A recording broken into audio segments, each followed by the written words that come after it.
Salut les amis, aujourd'hui on va parler de valeurs de plan. Et oui, les valeurs de plan, vous regardez du contenu visuel tous les jours, du cinéma, des séries, des émissions, rien que quand vous regardez la télé, le JT, les personnes sont cadrées d'une certaine façon. Et on va voir que il y a un choix de valeurs de plan et il faut au moins connaître le nom de ces valeurs de plan pour pouvoir communiquer avec un personnage, avec un modèle si vous faites de la photographie. Voilà, c'est vraiment quelque chose qu'il faut connaître au moins pour sa culture générale. Alors, je vais vous présenter toutes les valeurs de plan du plus large au plus serré. Alors le plus large, c'est ce qu'on appelle souvent le plan général. C'est un plan qui va situer l'action dans l'espace. C'est souvent le premier plan d'une séquence, ça peut être le plan d'une ville, d'un quartier, voilà. Ensuite, vous avez le plan d'ensemble, qui est toujours un plan d'exposition, c'est-à-dire on va présenter le décor, les bâtiments et peut-être un groupe de personnes. C'est ce qu'on appelle aussi un establishing shot. Voilà, c'est un plan de situation. Ensuite, on a le plan moyen, ou qu'on appelle également le plan pied. Donc là, comme le nom l'indique, on a intégralement le personnage des pieds à la tête. Donc ça, c'est un plan qui situe encore beaucoup les personnages, mais qui commence déjà à nous faire focaliser notre attention sur un groupe de personnes. Ensuite, vous avez le plan italien. Donc le plan italien, c'est un plan qui est filmé au niveau des mollets, avec toujours de l'air au-dessus de la tête. Donc c'est le plan vraiment le moins courant, je vous le dis tout de suite, qu'on utilise très peu. C'est vraiment un plan rare. Ensuite, on a le plan américain. Donc là, vous voyez, on filme au niveau des cuisses, on est à mi-cuisse. Donc voilà, c'est un plan qui est à peu près à mi-cuisse. Ça, c'est un plan très très connu, qui est beaucoup utilisé, qu'on a beaucoup utilisé pendant les westerns, parce que ça nous permettait d'avoir le Colt, les revolvers dans le champ. Et voilà, c'est un plan qui n'est pas encore trop serré et qui commence à raconter des choses.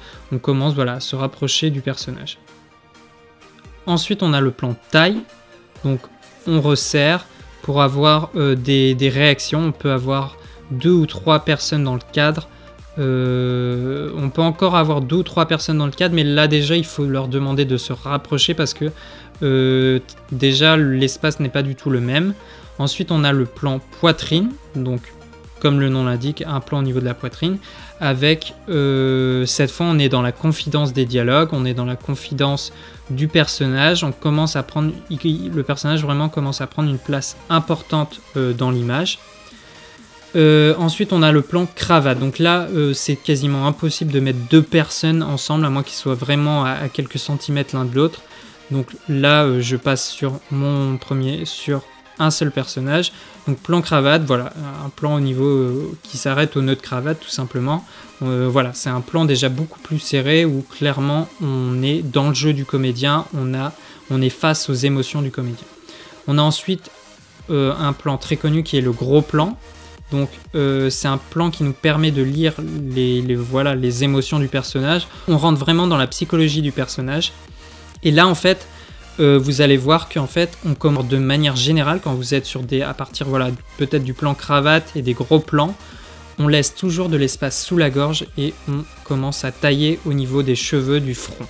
Tout simplement parce que c'est ce qu'il y a de plus esthétique, il faut toujours laisser respirer votre personnage, donc laisser plutôt de l'air au niveau de la gorge et plutôt tailler au niveau du front.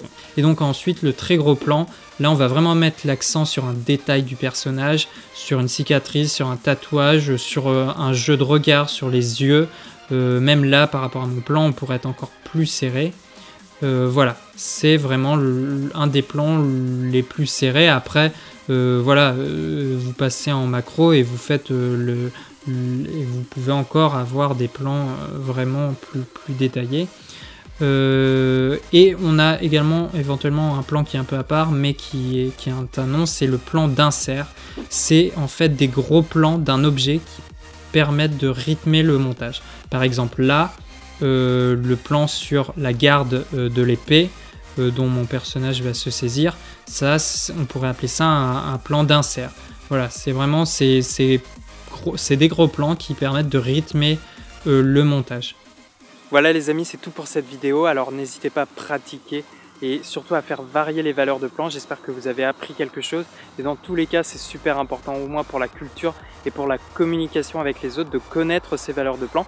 Et puis en fait vous allez, ça va booster votre créativité, de vous dire comment je peux cadrer, comment je peux filmer ça d'une manière différente, comment je peux faire varier mon point de vue, parce que voilà, dans la vie on voit pas toutes les choses sous le même angle, sous le même point de vue, avec la même valeur de plan, et donc c'est ultra intéressant de recréer ça à travers vos vidéos et vos photos. Voilà, n'hésitez pas à me laisser des commentaires dans la vidéo et à me dire si la vidéo vous a plu, et moi je vous dis à la prochaine, salut!